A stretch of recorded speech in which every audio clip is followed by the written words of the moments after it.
tonight I shall be no more, penniless, and at the end of my supply of the drug which alone makes life endurable, I can bear the torture no longer, and shall cast myself from this garret window into the squalid street below. Do not think from my slavery to morphine that I am a weakling or a degenerate. When you have read these hastily scrawled pages, you may guess, though never fully realize, why it is that I must have forgetfulness or death. It was in one of the most open and least frequented parts of the broad Pacific that the packet of which I was supercargo fell a victim to the German sea raider. The Great War was then at its very beginning, and the ocean forces of the Hun had not completely sunk to their later degradation, so that our vessel was made a legitimate prize, whilst we of her crew were treated with all the fairness and consideration due us as naval prisoners. So liberal indeed was the discipline of our captors, that 5 days after we were taken, I managed to escape alone in a small boat with water and provisions for a good length of time. When I finally found myself adrift and free, I had but little idea of my surroundings. Never a competent navigator, I could only guess vaguely by the sun and stars that I was somewhat south of the equator. Of the longitude I knew nothing, and no island or coastline was in sight.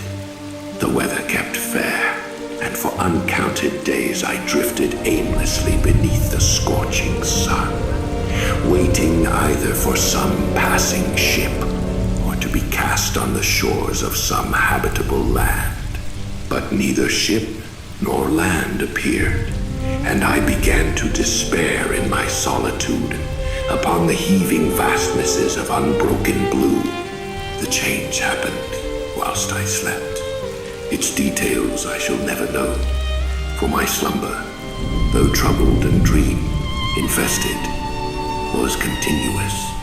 When at last I awaked, it was to discover myself half-sucked into a slimy expanse of hellish black mire, which extended about me in monotonous undulations as far as I could see, and in which my boat lay grounded some distance away.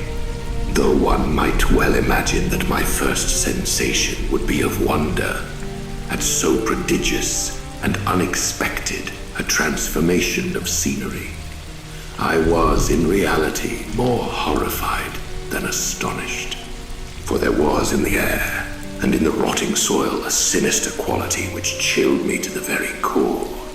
The region was putrid with the carcasses of decaying fish and of other less describable things which I saw protruding from the nasty mud of the unending plain. Perhaps I should not hope to convey in mere words the unutterable hideousness that can dwell in absolute silence and barren immensity. There was nothing within hearing and nothing in sight, save a vast reach of black slime. Yet the very completeness of the stillness and the homogeneity of the landscape oppressed me with a nauseating fear. The sun was blazing down from a sky which seemed to me almost black in its cloudless cruelty, as though reflecting the inky marsh beneath my feet. As I crawled into the stranded boat, I realized that only one theory could explain my position. Through some unprecedented volcanic upheaval, a portion of the ocean floor must have been thrown to the surface, exposing regions which for innumerable millions of years had lain hidden under unfathomable watery depths. So great was the extent of the new land which had risen beneath me that I could not detect the faintest noise of the surging ocean, strain my ears as I might. Nor were there any seafowl to prey upon the dead things. For several hours I sat thinking or brooding in the boat which lay upon its side, and afforded a slight shade as the sun moved across the heavens. As the day progressed, the ground lost some of its stickiness and seemed likely to dry sufficiently for traveling purposes in a short time. That night I slept but little, and the next day I made for myself a pack containing food and water, preparatory to an overland journey in search of the vanished sea and possible rescue. On the third morning I found the soil dry enough to walk upon with ease. The odor of the fish was maddening, but I was too much concerned with graver things to mind so slight an evil, and set out boldly for an unknown goal. All day I forged steadily westward, guided by a faraway hummock which rose higher than any other elevation on the rolling desert. That night I encamped, and on the following day still traveled toward the hummock, though that object seemed scarcely nearer than when I had first espied it. By the fourth evening I attained the base of the mound, which turned out to be much higher than it had appeared from a distance, an intervening valley setting it out in sharper relief from the general surface. Too weary to ascend, I slept in the shadow of the hill. I know not why my dreams were so wild that night, but ere the waning and fantastically gibbous moon had risen far above the eastern plain, I was awake in a cold perspiration, determined to sleep no more. Such visions as I had experienced were too much for me to endure again, and in the glow of the moon, I saw how unwise I had been to travel by day. Without the glare of the parching sun, my journey would have cost me less energy. Indeed, I now felt quite able to perform the ascent which had deterred me at sunset. Picking up my pack, I started for the crest of the eminence. I have said that the unbroken monotony of the rolling plain was a source of vague horror to me, but I think my horror was greater when I gained the summit of the mound and looked down the other side into an immeasurable pit or canyon, whose black recesses the moon had not yet soared high enough to illumine. I felt myself on the edge of the world, peering over the rim into a fathomless chaos of eternal night. Through my terror ran curious reminiscences of Paradise Lost and of Satan's hideous climb through the unfashioned realms of darkness. As the moon climbed higher in the sky, I began to see that the slopes of the valley were not quite so perpendicular as I had imagined. Ledges and outcroppings of rock afforded fairly easy footholds for a descent, whilst after a drop of a few hundred feet, the declivity became very gradual. Urged on by an impulse which I cannot definitely analyze, I scrambled with difficulty down the rocks and stood on the gentler slope beneath, gazing into the Stygian deeps where no light had yet penetrated. All at once my attention was captured by a vast and singular object on the opposite slope, which rose steeply about 100 yards ahead of me. An object that gleamed whitely in the newly bestowed rays of the ascending moon. That it was merely a gigantic piece of stone, I soon assured myself, but I was conscious of a distinct impression that its contour and position were not altogether the work of nature. A closer scrutiny filled me with sensations I cannot express, for despite its enormous magnitude and its position in an abyss which had yawned at the bottom of the sea since the world was young, I perceived beyond a doubt that the strange object was a well-shaped monolith, whose massive bulk had known the workmanship and perhaps the worship of living and thinking creatures. Dazed and frightened, yet not without a certain thrill of the scientist's or archaeologist's delight, I examined my surroundings more closely. The moon, now near the zenith, shone weirdly and vividly above the towering steeps that hemmed in the chasm, and revealed the fact that a far-flung body of water flowed at the bottom, winding out of sight in both directions, and almost lapping my feet as I stood on the slope. Across the chasm, the wavelets swashed the base of the Cyclopean monolith, on whose surface I could now trace both inscriptions and crude sculptures. The writing was in a system of hieroglyphics, unknown to me, and unlike anything I had ever seen in books, consisting for the most part of conventionalized aquatic symbols such as fishes, eels, octopi, crustaceans, mollusks, whales, and the like. Several characters obviously represented marine things which are unknown to the modern world, but whose decomposing forms I had observed on the ocean-risen plain. It was the pictorial carving, however, that did most to hold me spellbound, plainly visible across the intervening water on account of their enormous size, were an array of bas-reliefs whose subjects would have excited the envy of a Dore.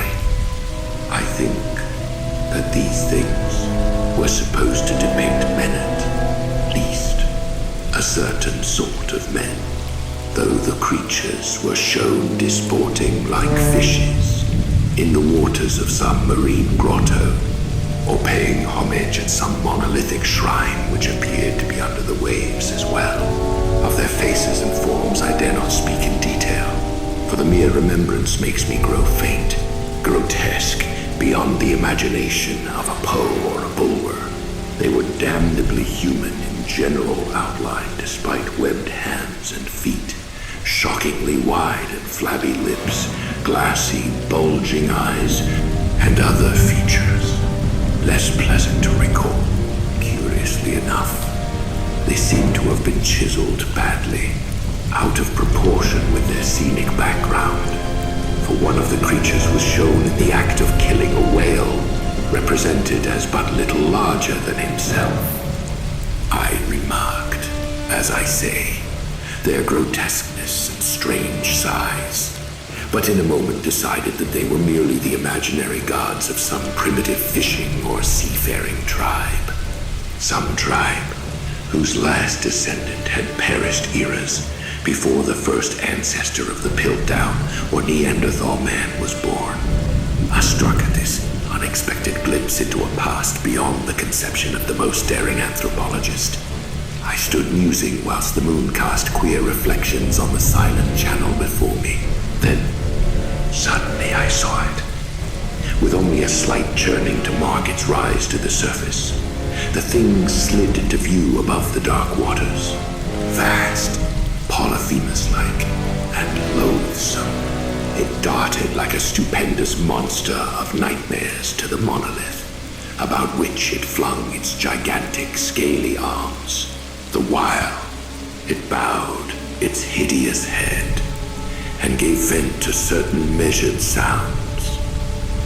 I think I went mad then. Of my frantic ascent of the slope and cliff, and of my delirious journey back to the stranded boat, I remember little. I believe I sang a great deal, and laughed oddly when I was unable to sing. I have indistinct recollections of a great storm, sometime after I reached the boat. At any rate, I know that I heard peals of thunder and other tones, which nature utters only in her wildest moods. When I came out of the shadows, I was in a San Francisco hospital, brought thither by the captain of the American ship which had picked up my boat in mid-ocean. In my delirium I had said much, but found that my words had been given scant attention. Of any land upheaval in the Pacific, my rescuers knew nothing, nor did I deem it necessary to insist upon a thing which I knew they could not believe. Once I sought out a celebrated ethnologist and amused him with peculiar questions regarding the ancient Philistine legend of Dagon, the fish god. but soon perceiving that he was hopelessly conventional, I did not press my inquiries. It is at night, especially when the moon is gibbous and waning, that I see the thing. I tried morphine, but the drug has given only transient surcease and has drawn me into its clutches as a hopeless slave. So now I am to end it all, having written a full account for the information or the contemptuous amusement of my fellow men. Often I ask myself if it could not all have been a pure phantasma, mere freak of fever, as I lay sun-stricken and raving in the open boat after my escape from the German man-of-war. This I ask myself, but ever does there come before me a hideously vivid vision in reply. I cannot think of the deep sea without shuddering at the nameless things that may at this very moment be crawling and floundering on its slimy bed, worshipping their ancient stone idols and carving their own detestable likenesses on submarine obelisks of water-soaked granite. I dream of a day when they may rise above the billows to drag down in their reeking talons the remnants of puny, war-exhausted mankind, of a day when the land shall sink and the dark ocean floor shall ascend amidst universal pandemonium. The end is near.